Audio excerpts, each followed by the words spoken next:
શકે છે? નહીં.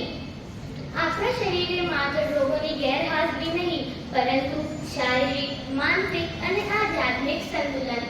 આજના ફાસ્ટ ફૂડ અને ટેકનોલોજીના યુગમાં આપણે સ્ક્રીનની સામે બેસીને આપણું શરીર બગાડી રહ્યા છીએ. પરંતુ વિજ્ઞાન ગમે તેટલી પ્રગતિ કરે, સૂર્યોદય પહેલા જાગવું, પૌષ્ટિક આહાર લેવો અને યોગ વ્યાયામ કરવો જે સદાબહાર. ઊંઘ અને પૌષ્ટિક આહાર લેવો જોઈએ, તેથી આપણું સ્વાસ્થ્ય ટકી રહે છે. મિત્રો, સારી તંદુરસ્તી જેટલું જ મહત્વ સારા સંસ્કારોનું પણ છે.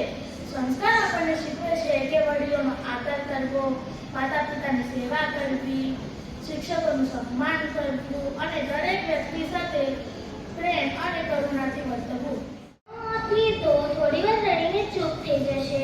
બાળકની જીદ પૂરી ન કરશું તો રિસાઈ જશે અને તેમને ગુસ્સો કરશું તો પણ રિસાઈ જશે. બાળકોની જીદ પૂરી કરશું, બાળક પોતે તો બગડશે જ પણ બીજાને પણ હેરાન કરતો જશે.